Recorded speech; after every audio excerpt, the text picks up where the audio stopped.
Kevin, cualquier cosa ya puede iniciar.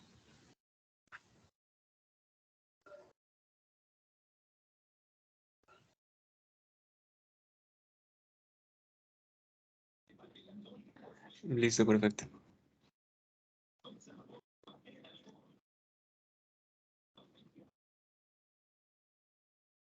Vale, listo. Esta parte ya la habíamos, no sé. Vale. Bueno, comenzando con lo que serían las arritmias. Como se dijo anteriormente, pues una arritmia es la modificación de la frecuencia y regularidad del ritmo sinusal, que como tal sobrepasa los límites normales, las variaciones de origen del marcapasos dominante y las alteraciones de la propagación del impulso. Entonces, como tal, al momento de dar una evaluación inicial, en primer lugar estaría valorar la situación hemodinámica del paciente en caso de taquiarritmia asociada a inestabilidad hemodinámica, es decir, en el caso de que el paciente presente, digamos, tensiones arteriales menores a 90 milímetros de mercurio o menores a 30 milímetros de mercurio inferior o previa a la última toma. En el caso de que como tal tenga dolor torácico, insuficiencia cardíaca grave, hipoperfusión, disminución del nivel de conciencia, entre otras, puede ser indicada una cardioversión eléctrica urgente.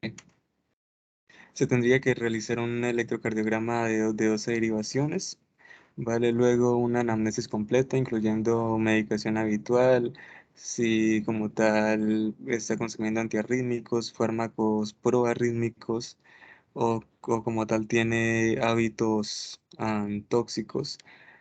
También sería pertinente valorar la presencia de cardiopatía estructural significativa, que como tal se excluye lo que sería la hipertrofia del ventrículo izquierdo, y el prolapso mitral.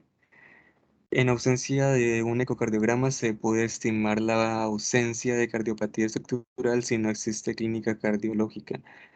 Ah, y vale, en cuanto a lo que sería el análisis del electrocardiograma, se deben valorar pues los siguientes datos. Una que es la existencia o no de ondas P y la regularidad de las mismas. La relación entre las ondas P y los complejos QRS, la morfología, la duración y el eje de las ondas P y el QRS, la longitud del ciclo, la frecuencia cardíaca, lo que sería el intervalo RR, mirar si es regular o irregular, el intervalo QT, sobre todo es importante antes de iniciar tratamiento con antiarrítmicos en presencia de pacientes con síncope. En el caso de que haya mirar la repolarización ventricular, los signos de preexcitación y lo que sería en el caso de que estén presentes las espigas de marcapasos o resincronizadores. En cuanto a las bradiarritmias son una observación clínica frecuente y comprenden diversos trastornos del ritmo como la disfunción del nodo sinusal y las alteraciones de la conducción auriculoventricular.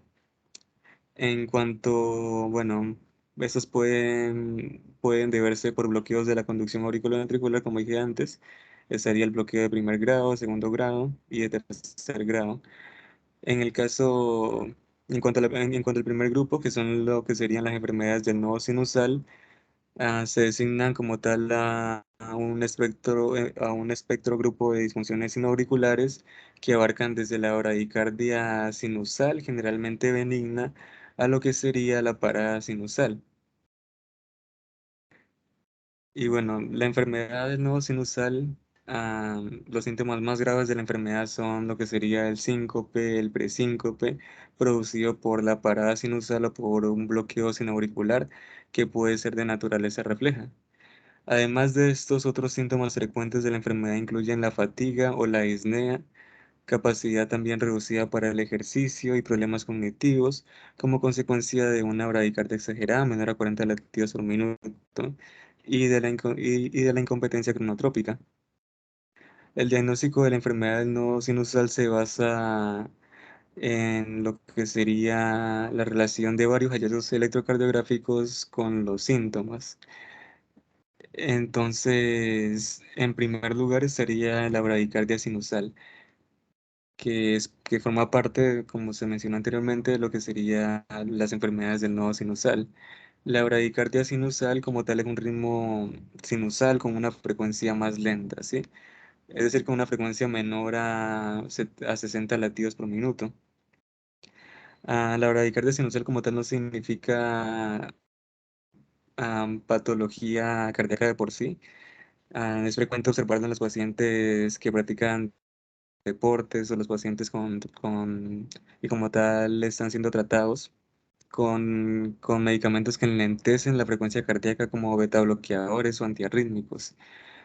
Cuando la bradicardia sinusal presenta frecuencias muy bajas, menores de 40 latidos por minuto, o es sintomática, que incluye mareos, síncopes o episodios presincopales, se deberá como tal encontrar la causa que está produciendo la bradicardia sinusal en el paciente y tratar la sintomatología.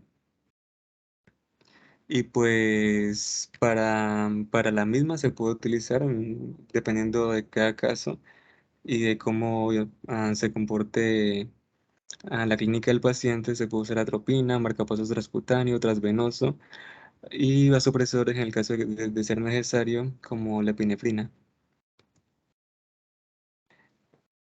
Eh, el paro sinusal y pausas sinusales. Como tal, una pausa sinusal es el resultado de una falla transitoria de la formación del impulso en el nodo sinusal.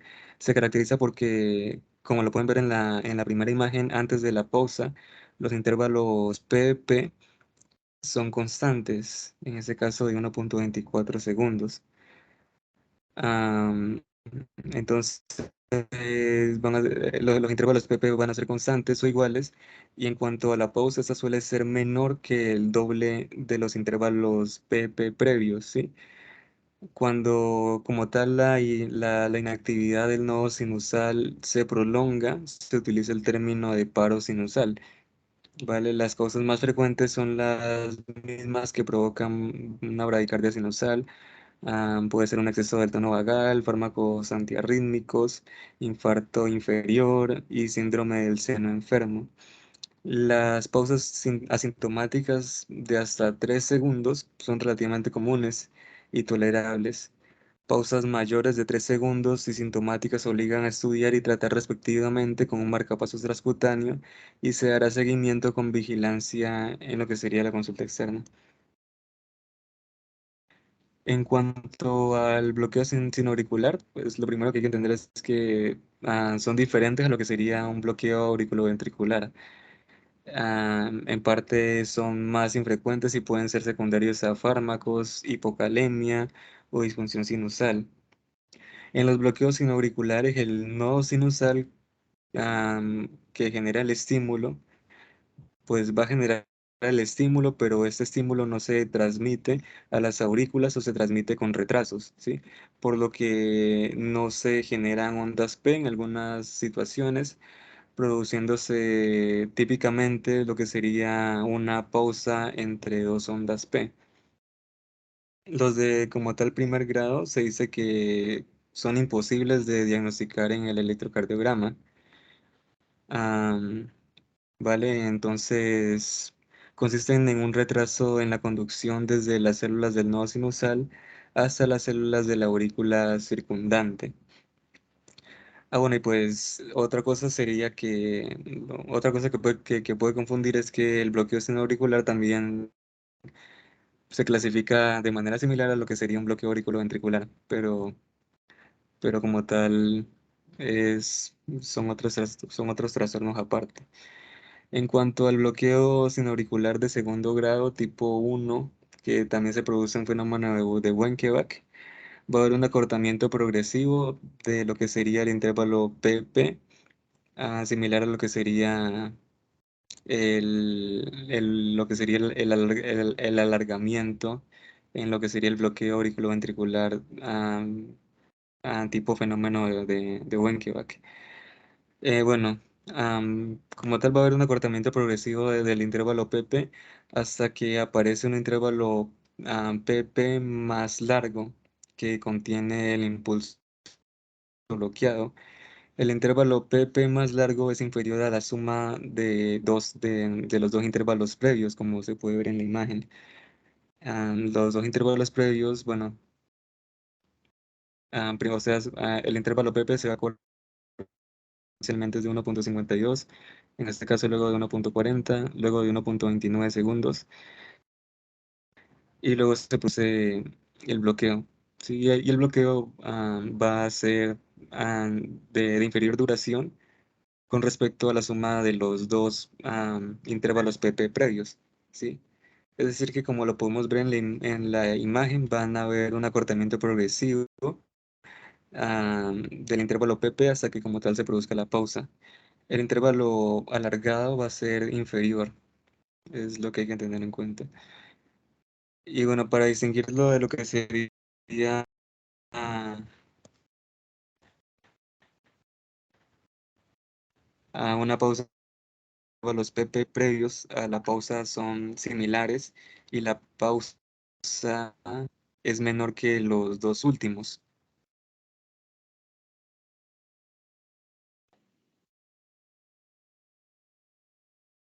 En cuanto al bloqueo sin auricular de segundo grado, tipos, ya si la pausa es igual a dos intervalos PP previos, va a ser un bloqueo de segundo grado tipo 2.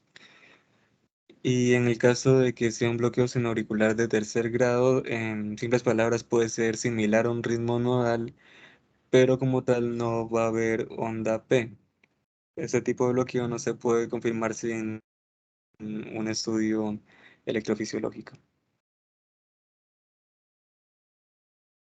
Bueno, y como tal, el tratamiento va a ser sintomático o etiológico. Y pues el tratamiento para el bloqueo, lo que sería el bloqueo de primer grado, no, pues no va a ser necesario un tratamiento. Y bueno, el síndrome de bradicardia o taquicardia, es otra forma de presentación de la enfermedad del nodo sinusal y como tal, en este caso, se pueden observar alternancia entre bradicardia, causada por la enfermedad del nodo sinusal, y taquicardia supraventriculares, como fibrilación auricular o flúter. Es decir, que va a haber una alternancia entre bradicardia y, por ejemplo, un flúter. Y si la bradicardia es sintomática, el único tratamiento va a ser la implantación de marcapasos. Por otro lado, se debe evaluar la prevención de eventos cardioembólicos con anticoagulación oral. El bloqueo auriculoventricular. Estos aparecen de forma transitoria o pueden aparecer de forma permanente como respuesta exagerada a una estimulación del sistema nervioso autónomo si existe daño estructural establecido. Con base a criterios electrocardiográficos, el bloqueo auriculoventricular se clasifica como bloqueo de primer grado, segundo grado, tercer grado. En cuanto al bloqueo auriculoventricular de primer grado, bueno, todos los estímulos auriculares van a ser conducidos a los ventrículos, pero como tal el tiempo de conducción auriculoventricular va a estar prolongado en cuanto al intervalo PR, que en este caso va a durar más de 200 milisegundos. ¿Sí? Si el complejo QRS es estrecho, el retraso en la conducción se produce en el nodo auriculoventricular. Si el QRS es ancho, el retraso podría estar en el nodo AV o en el sistema His-Purkinje. Y en este primer bloqueo no va a requerir un tratamiento de por sí. En cuanto al bloqueo auriculoventricular de segundo grado, pues será cuando uno o más estímulos auriculares no son conducidos a los ventrículos, y como tal no todas las ondas P van seguidas de un QRS. Se dividen en lo que serían los 1 y 2 o MOVITs 1 y 2. Vale, el tipo 1 o MOVITs 1 o fenómeno de Wenckebach va a haber un alargamiento progresivo del intervalo PR hasta que como tal un latido se bloquea. El PR del siguiente impulso conducido va a ser más corto que el PR del latido previo al bloqueo del impulso auricular. En simples palabras, como lo pueden ver en las imágenes, va a haber un alargamiento del intervalo PR hasta que como tal una onda P no conduzca un complejo QRS. Como tal, en estos casos, la evolución hacia un bloqueo auriculoventricular completo va a ser poco habitual, por lo que el tratamiento en asintomáticos es inespecífico, mientras que el tratamiento para pacientes sintomáticos incluye el marcapasos transcutáneo y lo que sería el tratamiento con atropina. En lo que sería el bloqueo auriculoventricular según bits 2, el intervalo PR va a ser constante antes y después del bloqueo de la onda P. El bloqueo de la conducción ocurre generalmente en el sistema His-Purkinje, especialmente en casos de QRS ancho, con mayor riesgo de progresión a lo que sería un bloqueo auriculoventricular más avanzado. El tratamiento consiste en marcapasos transcutáneo, transvenoso y consulta a cardiología. El bloqueo auriculoventricular de tercer grado, como tal, es un ritmo en el que no se conducen los impulsos auriculares. Hace que, como tal, las aurículas y los ventrículos latan de manera independiente, con lo que sería una disociación auriculoventricular completa, dando como resultado que los intervalos PP y RR, cuanto a la localización del bloqueo, pueden determinarse de acuerdo a lo que sería el QRS.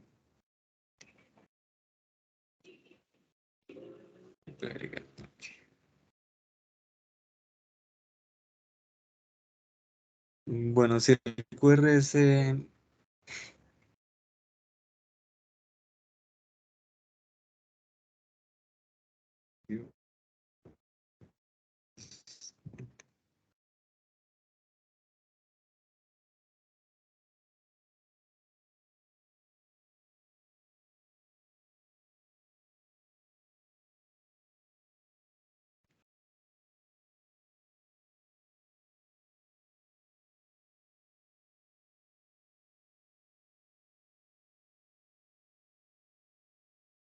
listo.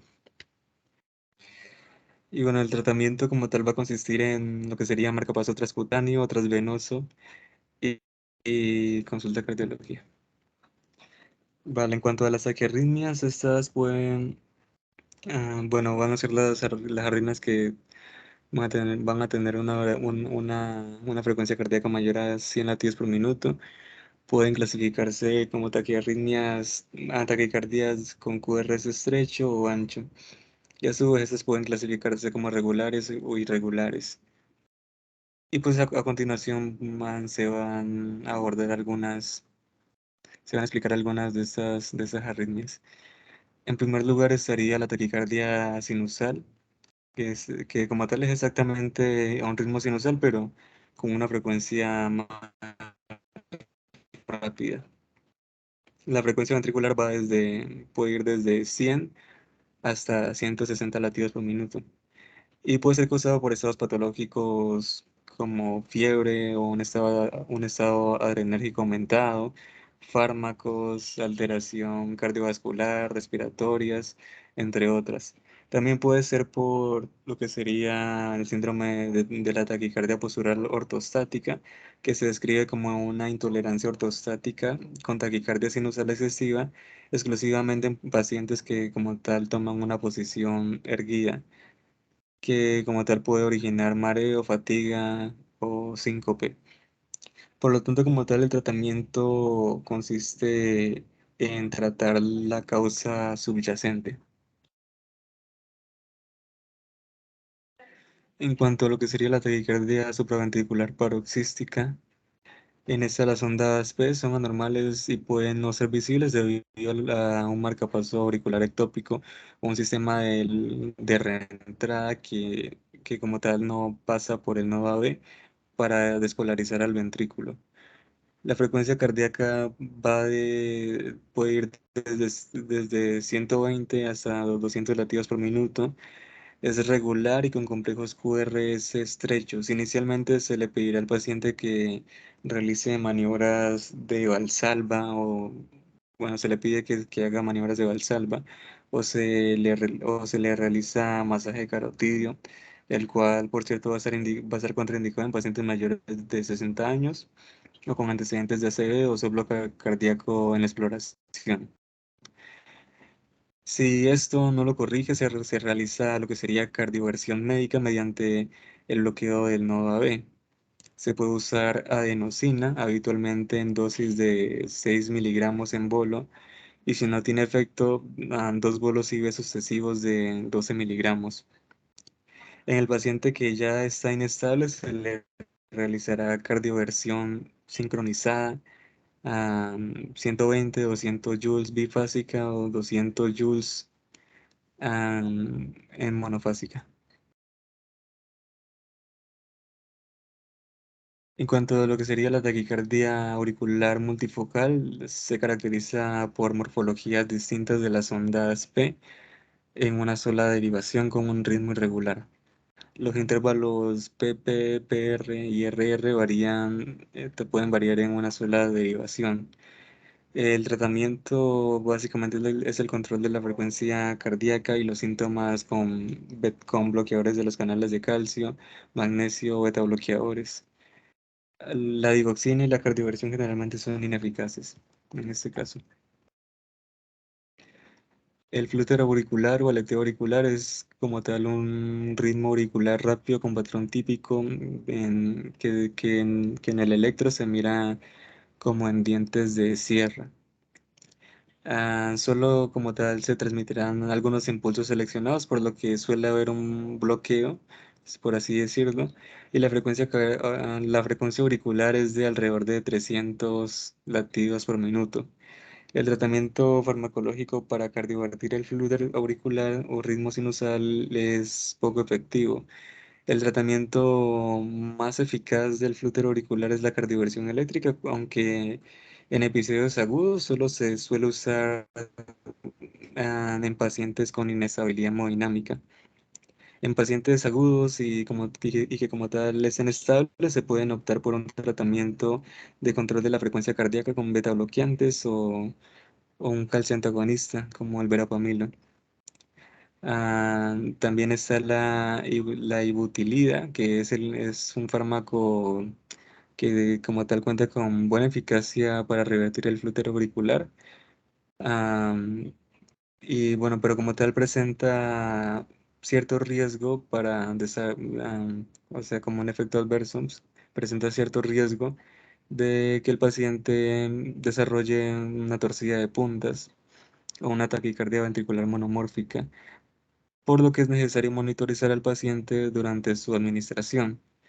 Y como tal, el tratamiento definitivo del flúter auricular típico es la ablación del catéter, es la ablación por catéter de lo que sería el istmo cavo-tricuspidio.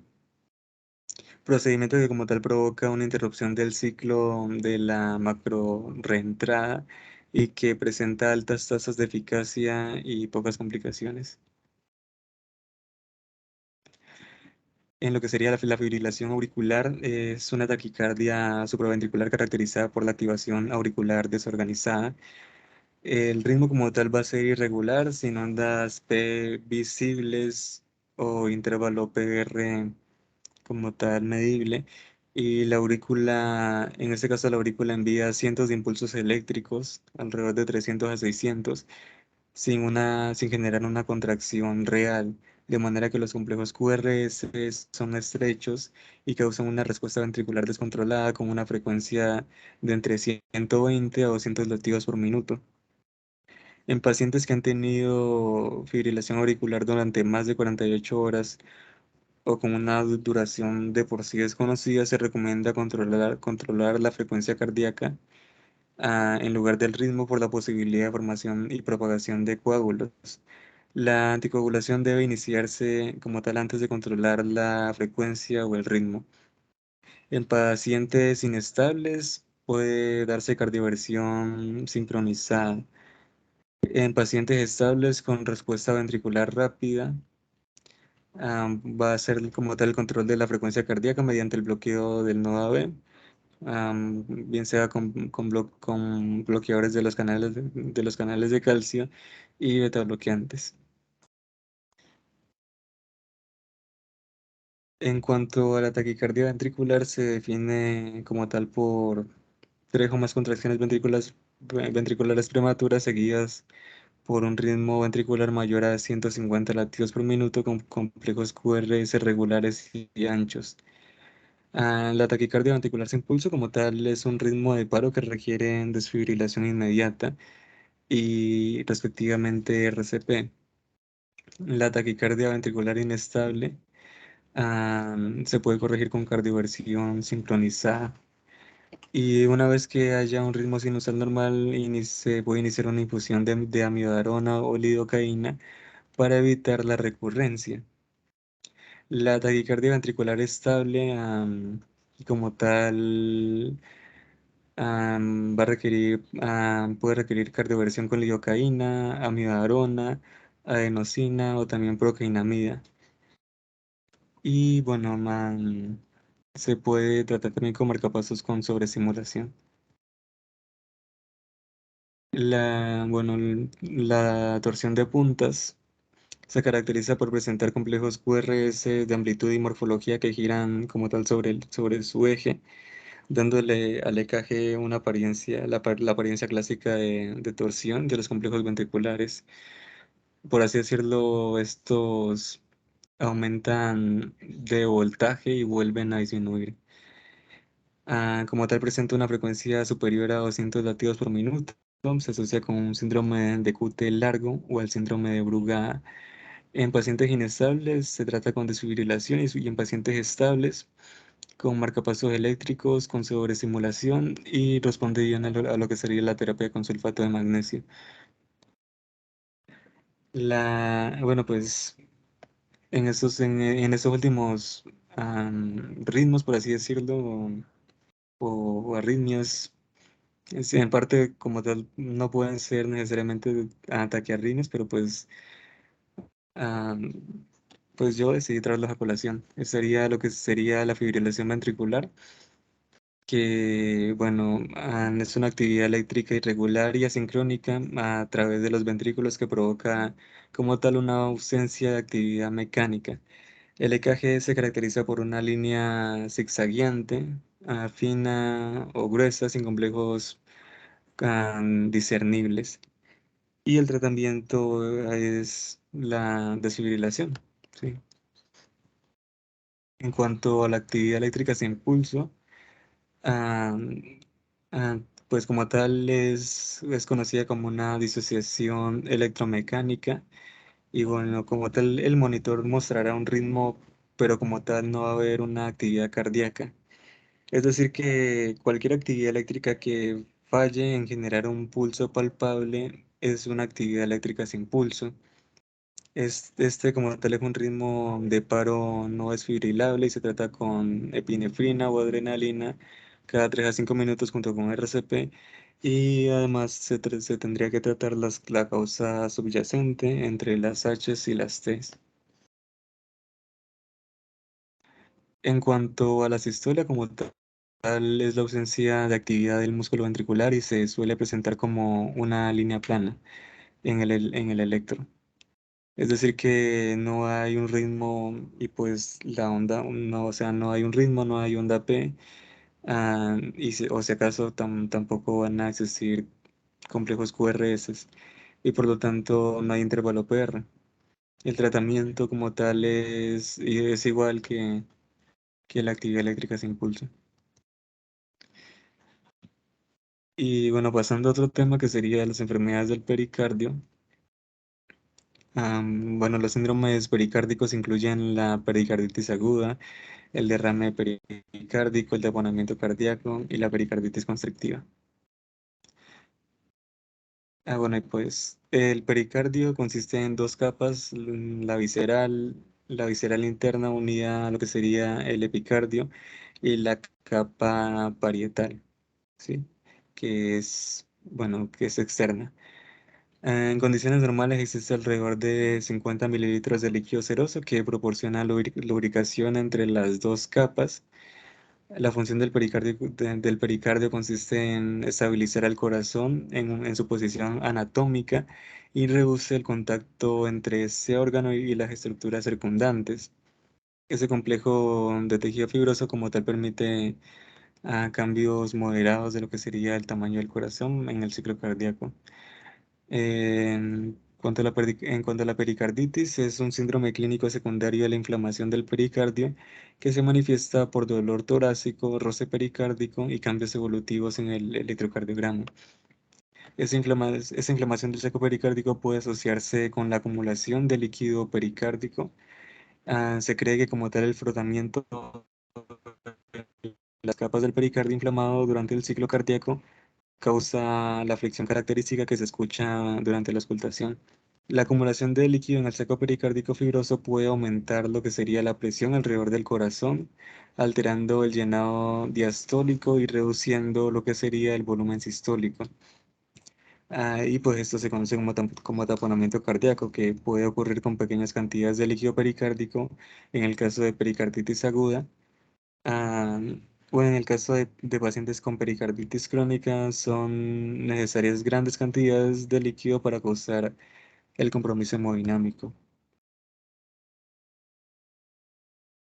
En cuanto a la etiología, se han descrito numerosas causas de pericarditis aguda.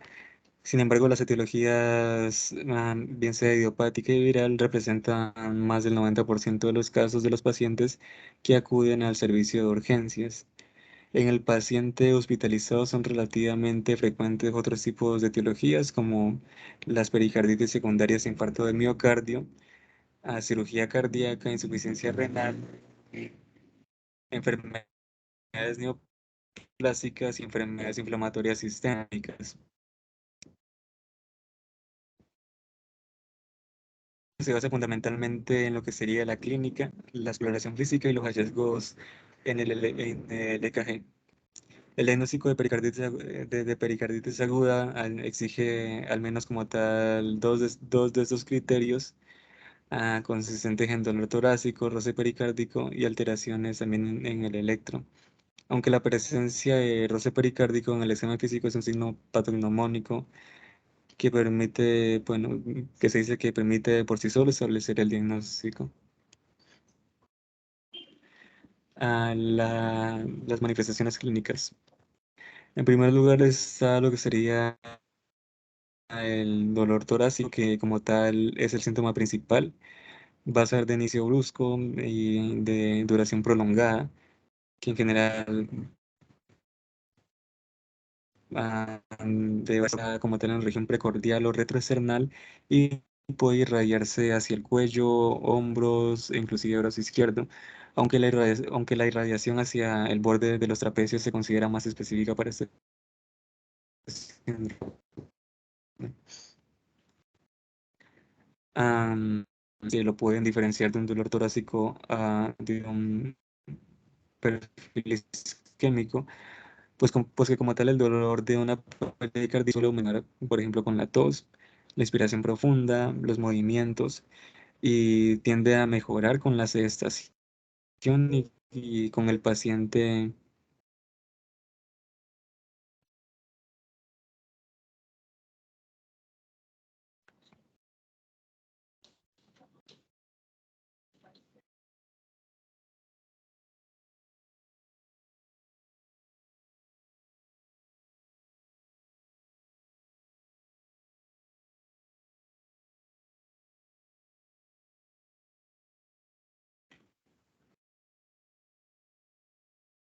Listo. Como decía, el dolor, am, el dolor tiende a mejorar con la sedestación y con el paciente inclinado hacia adelante. Am, bueno, pues como tal puede haber fiebre, tos, diarrea, síntomas acompañantes que como tal son frecuentes que orientan hacia la etiología vírica de ese proceso. Y como tal en ocasiones estos síntomas proceden al cuadro clínico de dolor torácico.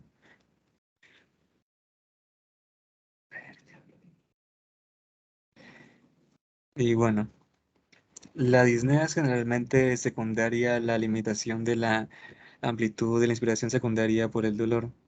En presencia de taquicardia, ingurgitación yugular, signos de bajo gasto cardíaco y cardiomegalia en la radiografía de tórax, es necesario descartar la existencia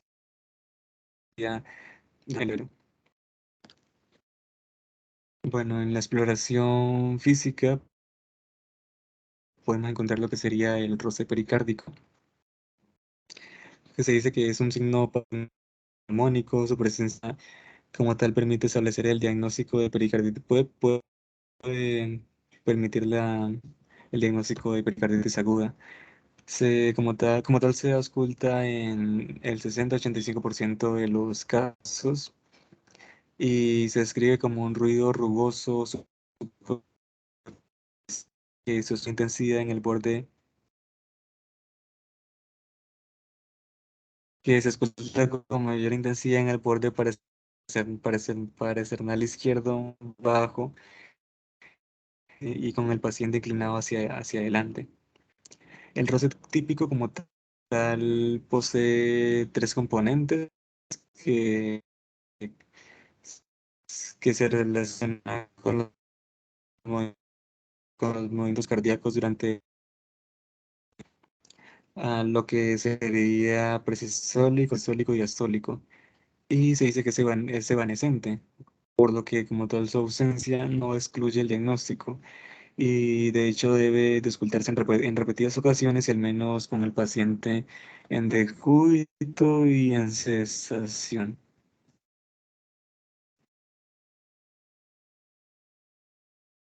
Con sospecha de pericarditis aguda, se deben de pedir las siguientes pruebas con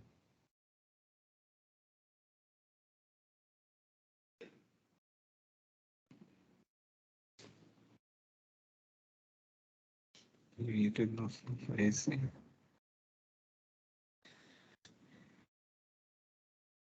Se deben de pedir las siguientes pruebas con carácter urgente. En primer lugar, estaría el electrocardiograma que va, bueno, va a estar alterado en algunos casos. En los casos más típicos evoluciona en lo que sería cuatro estadios. Una es la primera es la elevación difusa de lo que sería el segmento ST de concavidad superior, que suele observarse en las derivaciones de 1, B5, B6, excepto en lo que sería BR y B1. El segmento PR puede estar descendido como tal, y esto sería también un signo precoz. Y todo esto suele durar horas o pocos días. Posteriormente se produce una normalización del segmento ST y aplanamiento de la onda T. Luego ocurre una inversión de la onda y posteriormente a eso va a haber una normalización de la onda T. Puede ocurrir en pocos días, semanas, incluso meses, lo cual no debe ser interpretado como presencia de la enfermedad. Y cuando existe derrame pericárdico importante, puede observarse una alternancia eléctrica que consiste en disminución del voltaje del complejo QRS o cambios cíclicos en la amplitud, como lo pueden ver en la segunda imagen. Y bueno, aunque esto es más frecuente en lo que sería ya un taponamiento cardíaco, y es que como tal por la cantidad de líquido en el pericardio se disminuye el voltaje captado por, por las derivaciones.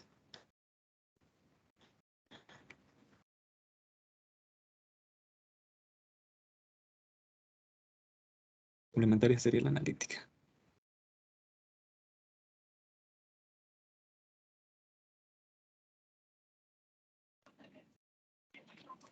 Y bueno, la analítica general, como tal, son frecuentes hallazgos inespecíficos de inflamación, como sería leucocitosis, aumento de la velocidad de sedimentación globular.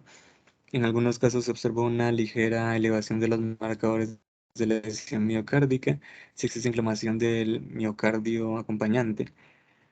La elevación de la creatina quinasa y su fracción de M es poco frecuente. Las troponinas pueden ser bajas hasta en un 35 a 50% de los pacientes con pericarditis. La radiografía simple de tórax con frecuencia es normal, pues la cardiomegalia típicamente solo se observa en el caso de que haya un derrame pericárdico mayor a 300 mililitros. Y bueno, la ecocardiografía transtorácica puede evidenciar el tamaño del derrame pericárdico asociado además a signos tempranos de taponamiento cardíaco. En cuanto a los diagnóstico diferencial, realizar un diagnóstico diferencial con todas las torácico agudo, existencia de síndrome coronario agudo, infarticia del dolor torácico, músculo esquelético o disección de la aorta. Y en ese cuadro, pues, se menciona las diferencias y lo que sería un evento isquémico.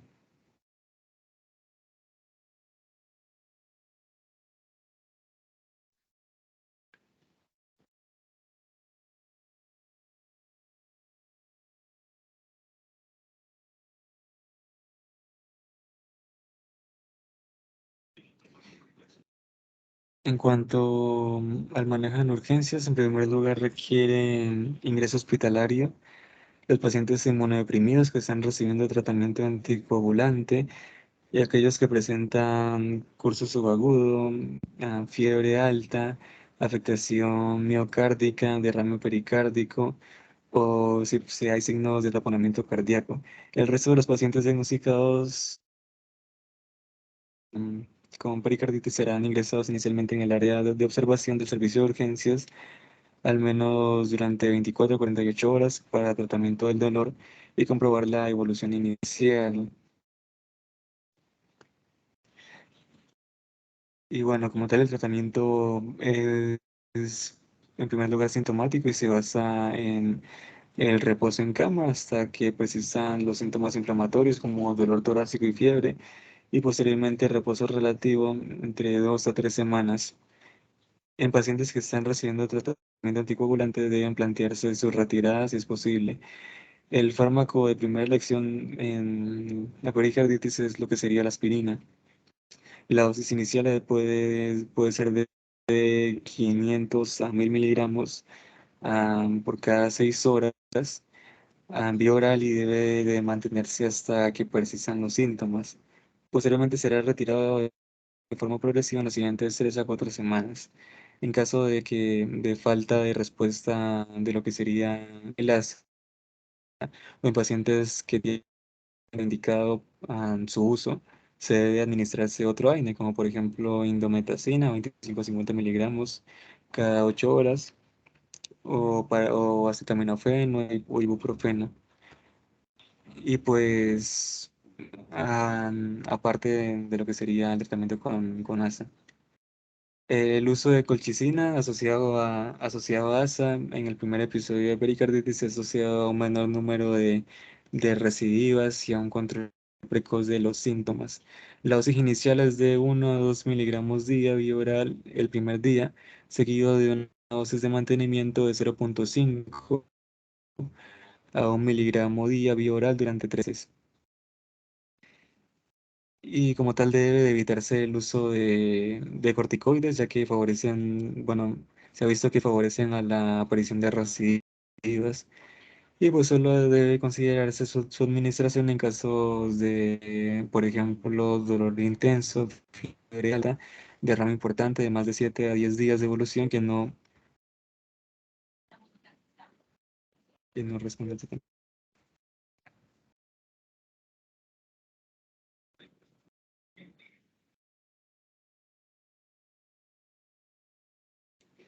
La dosis inicial consiste en prednisona 1 a 1,5 miligramos kilogramo día, ¿vale?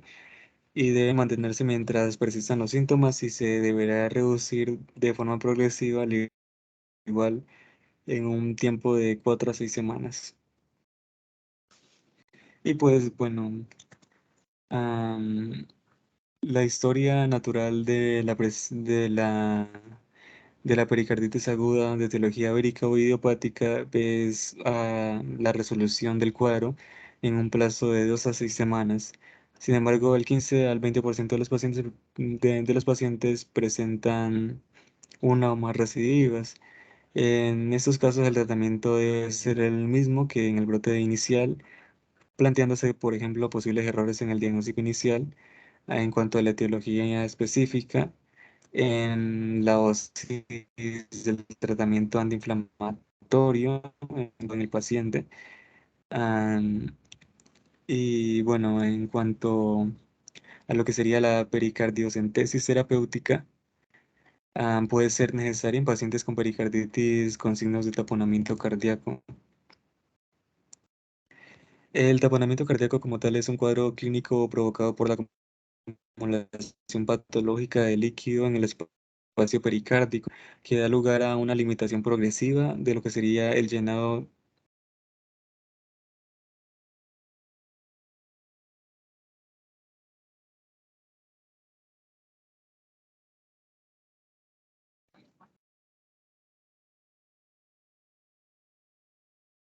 Y no aparece en mi red de datos.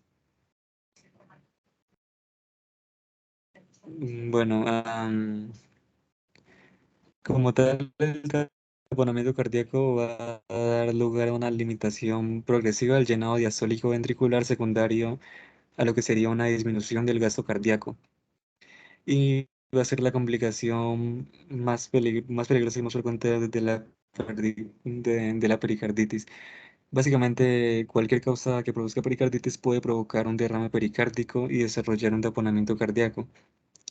La causa más frecuente es la pericarditis viral por su elevada prevalencia. Otras causas podrían llegar a ser neoplasias, uremia, traumas. Y pues el diagnóstico se basa en la demostración de compromiso hemodinámico en presencia de derrame pericárdico. La clínica va a depender de la velocidad de instauración del derrame.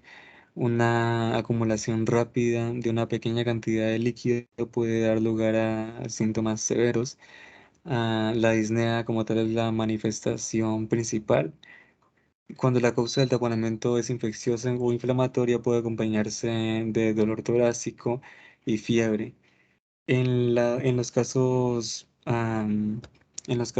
más severos pueden presentarse síntomas de bajo gasto cardíaco, debilidad muscular, frialdad, diaforesis y shock. Bueno, en cuanto a lo que sería la exploración física, los signos clínicos del taponamiento cardíaco serán, en primer lugar, taquipnea, taquicardia, hipotensión arterial, oliguria, son como tal signos que nos tienen que poner alerta, ya que hablan a favor de la existencia de un taponamiento cardíaco con compromiso hemodinámico clínico. También puede presentarse distensión venosa yugular, que como tal es el hallazgo más frecuente en un colapso sistólico prominente y una ausencia de colapso diastólico. Estaría lo que sería el pulso paradójico, que es un signo característico, pero como tal no patognomónico. Se define como el descenso de la presión arterial sistólica mayor a 10 milímetros de mercurio durante la inspiración. Puede también aparecer en otras patologías como la enfermedad pulmonar obstructiva crónica, la miocardiopatía restrictiva, el tromboembolismo pulmonar masivo y el infarto agudo de miocardio con afectación del ventrículo derecho. Y bueno, la triada de B consiste en ingurgitación yugular, hipotensión y ruidos cardíacos disminuidos. Los criterios diagnósticos serán ingurgitación yugular, pulso paradójico, hipotensión arterial. Las pruebas complementarias pues consistirán en un EKG. Se puede observar en estos casos disminución del voltaje del complejo QRS y alternancia eléctrica, es decir, cambios cíclicos en la amplitud. La radiografía de tórax puede existir cardiomegalia en los casos en los que el líquido pericárdico se acumule lentamente. En los taponamientos agudos, la silueta cardíaca puede ser normal. Bueno, lo que sería el ecocardiogramas, siempre que se sospeche taponamiento, la presencia de derrame pericárdico con signos de compromiso hemodinámico en el ecocardiograma, que como tal incluyen colapso de las cavidades derechas, cambios respiratorios en los flujos de llenado mitral y tricuspidio, ausencia de colapso inspiratorio de la vena cava inferior. Como tal, todo esto va a tener un valor predictivo positivo muy alto para el diagnóstico.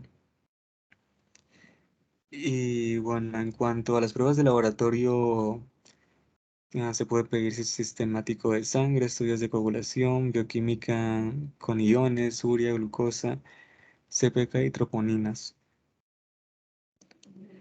En cuanto al manejo en urgencias, el taponamiento clínico, que consiste en los casos en los que hay hipotensión, bajo gasto, o en el caso de que el paciente por sí esté en shock.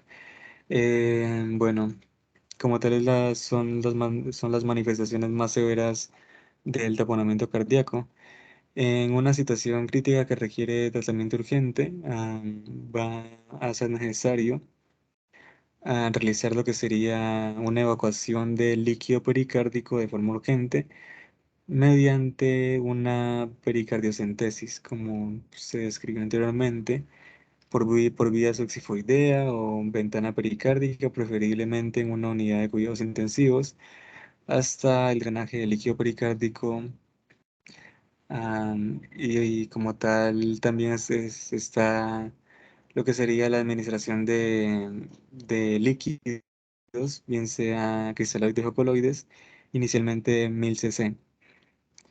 Am, Puede como tal mejorarse la contractilidad y las resistencias vasculares sistémicas mediante el uso de medicamentos inotrópicos como por ejemplo la dopamina, perfusión de 1 gramo en 500 cc de extracción 5%, y como tal se va a iniciar a 10 mililitros hora y se debe aumentar progresivamente en función de la respuesta al tratamiento. Y, y ya eso sería lo que tenía por hoy.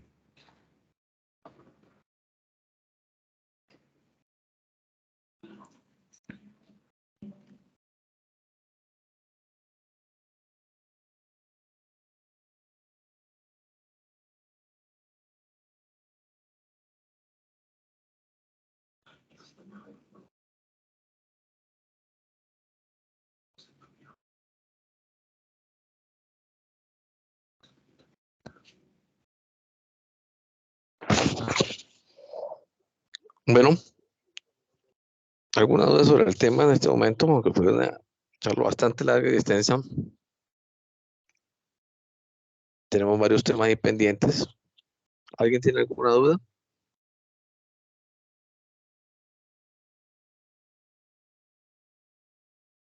No, doctor.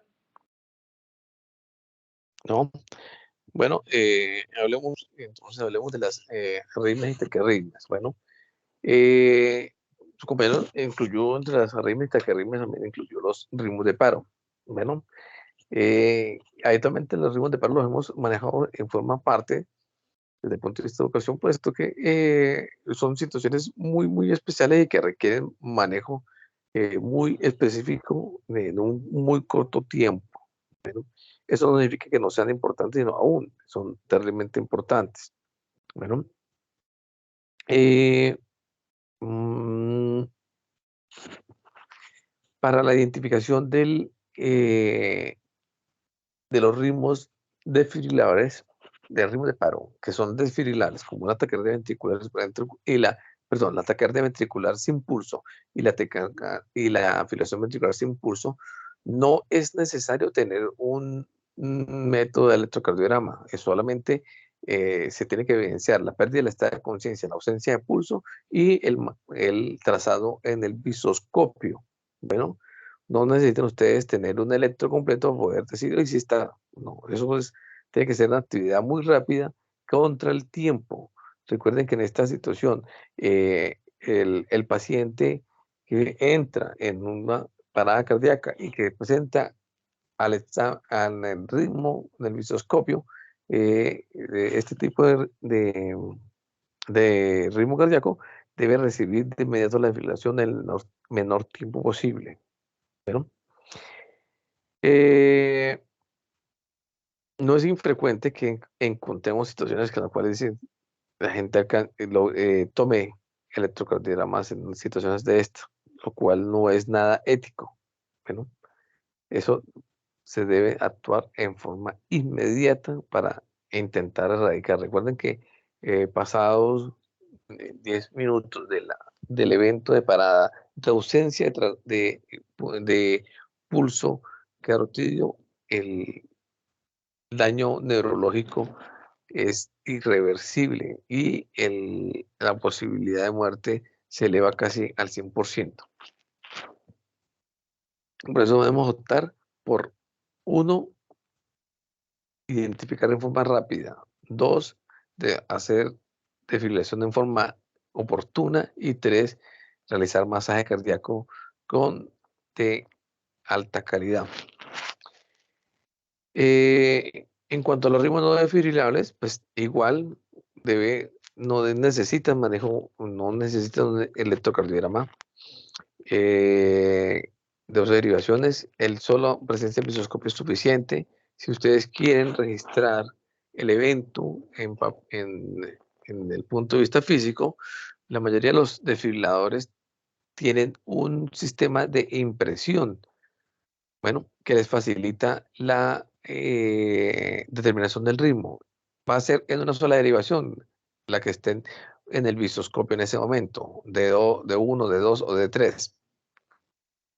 Y una vez la determinen, pues,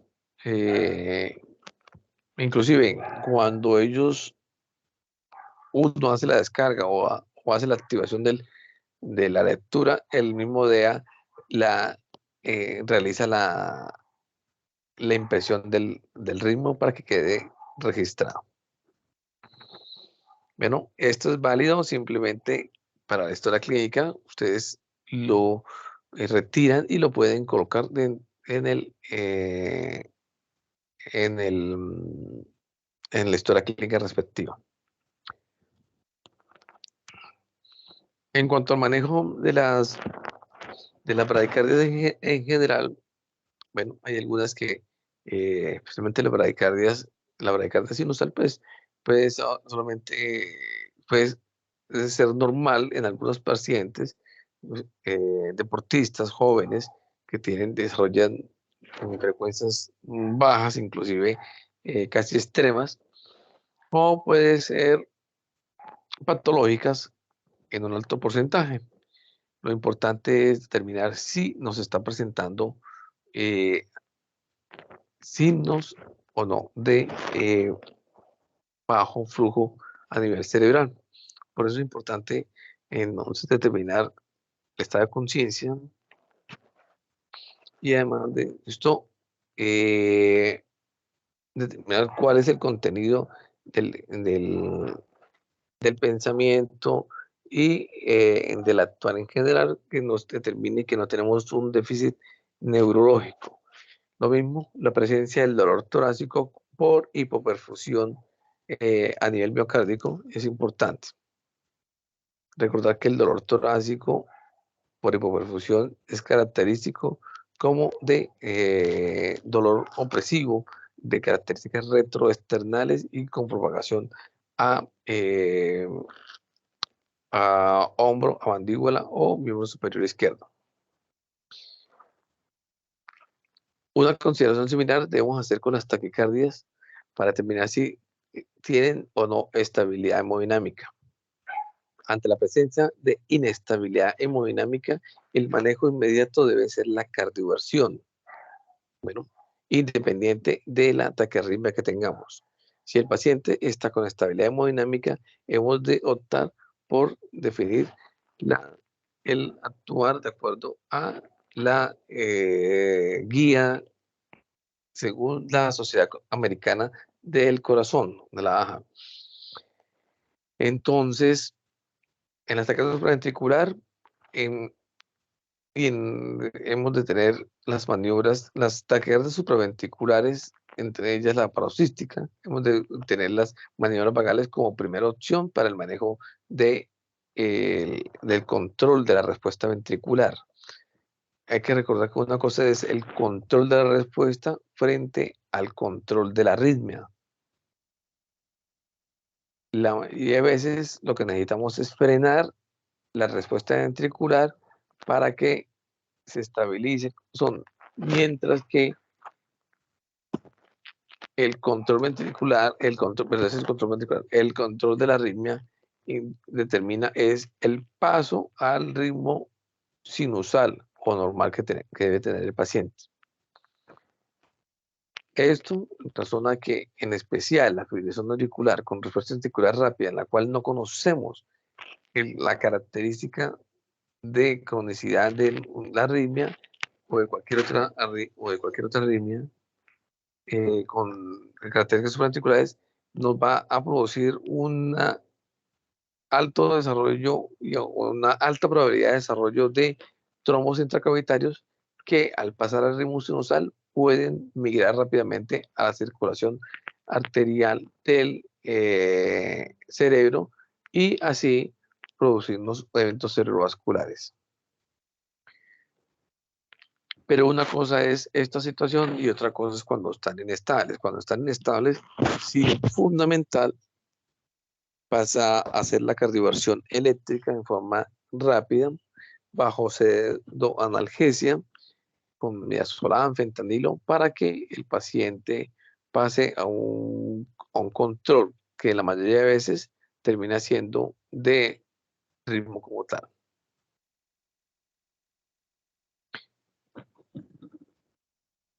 En el manejo de las prearritmias también está el uso de los marcapasos en algunas situaciones.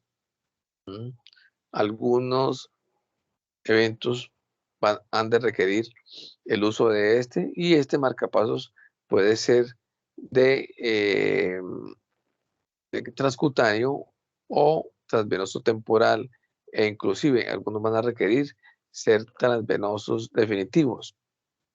Antes de recurrir uno a un transvenoso definitivo, se debe pasar siempre por un transvenoso, se debe recomendar pasar por un transvenoso temporal y esperar el tiempo suficiente para eliminar los eventos metabólicos o elementos tóxicos o elementos farmacológicos que pudieron haber sugerido o haber facilitado la aparición de la bradiarritmia. ¿Entendido? Porque con mucha frecuencia nuestros pacientes, que son mayoría ancianos, son sometidos a polifarmacia que en algunas ocasiones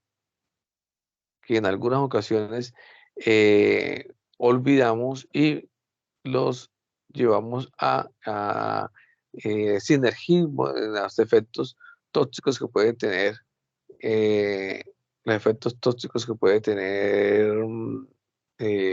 la acción de varios medicamentos, como ejemplo los beta bloqueadores junto con el uso de calcioantagonistas, que nos pueden perfectamente llevar a que el paciente entre en una arritmia, que puede llegar a comprometer el estado hemodinámico de nuestro paciente e incluso llevarlo a la muerte.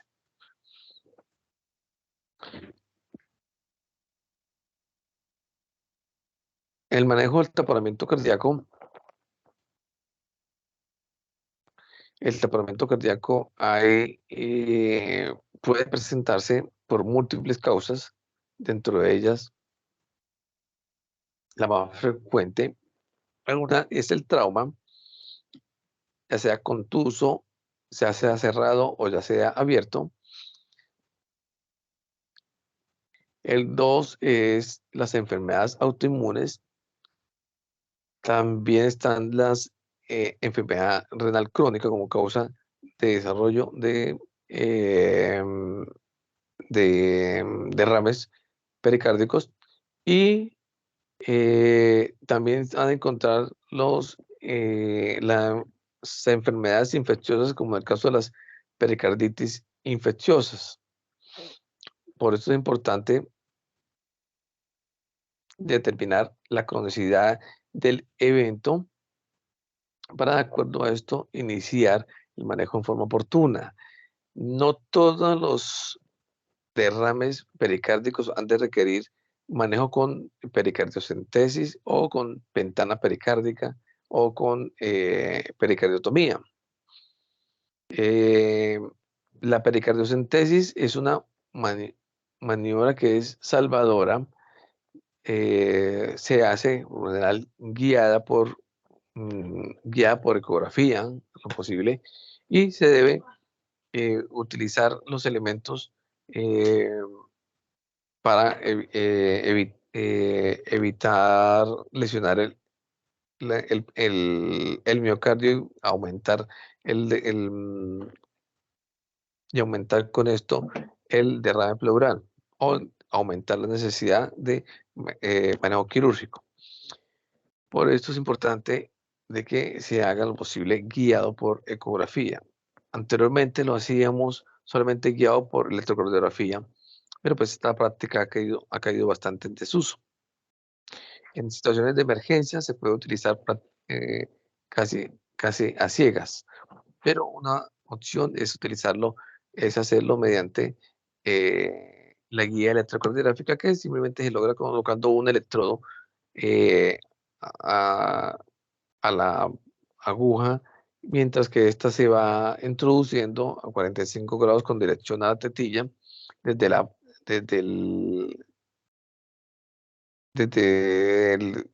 apéndice sifoides, y mirando el electrocardiograma cuando se produzca, la extracción de material hemático o cereohemático del pericardio, o 2, se presente estímulo eléctrico en el corazón que se caracteriza básicamente por una extrasistolia, momento en el cual se debe retirar parcialmente y seguir la aguja para poder hacer extracción del líquido.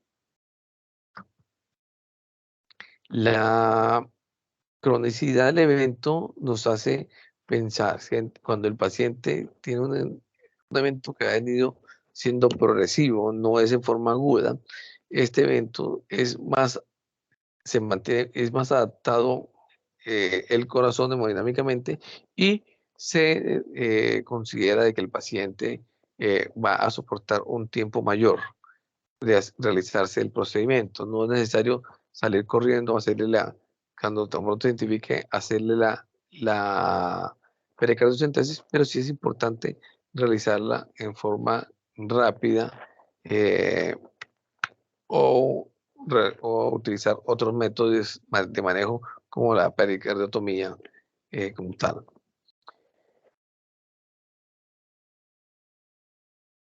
El derrame pericárdico de características hemorrágicas y de forma aguda, como el secundario trauma contuso o trauma abierto, es de manejo quirúrgico inmediato.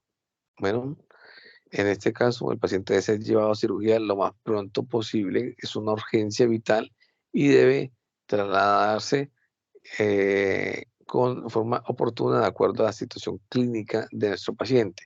Nuestro paciente puede llegar en franca evento de parada cardíaca, caso en el cual es muy difícil hacerle una reanimación,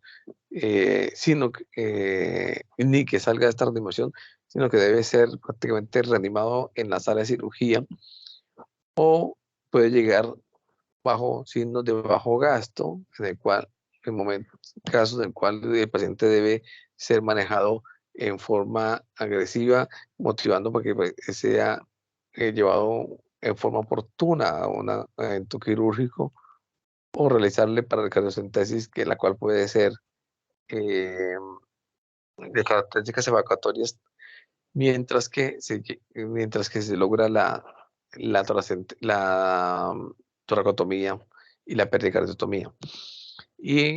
O puede estar hemodinámicamente estable,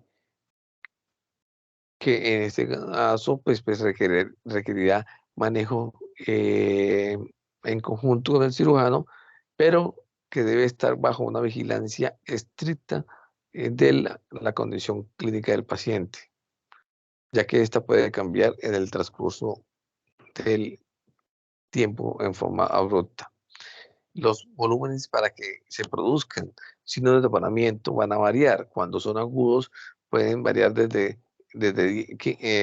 15 centímetros cúbicos, bueno, mientras que en los que no son crónicos pueden albergar hasta 250, 200, 250 de contenido pericárdico, sin necesidad de presentar signos de obstrucción como tal, ya que el pericardio se va adaptando. Para determinar si esto se convierte en una urgencia o no, pues entraremos a determinar mediante un ecocardiograma a la cabecera del paciente, o la aquinesia, o la pérdida de movilidad de la pared libre del ventrículo, lo cual nos indica, pues, desplazamiento de la pared libre del ventrículo, lo cual nos indicaría que el paciente está ante un riesgo de parada cardíaca en cualquier momento. Bueno, esto desde el punto de vista cardíaco y de las arritmias y de taponamiento cardíaco. Si alguien tiene alguna duda que esperamos responder en este momento.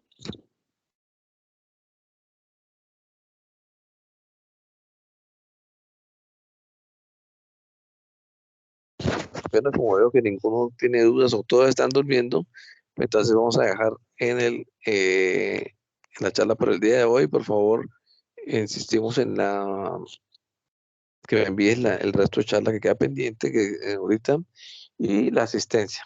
Bueno, gracias. Bueno, doctor. Recuerdo que por la mañana es en el hospital y por la tarde en la clínica. Bueno, doctor. Gracias. Sí, señor. Bueno, gracias, doctor. Hasta luego.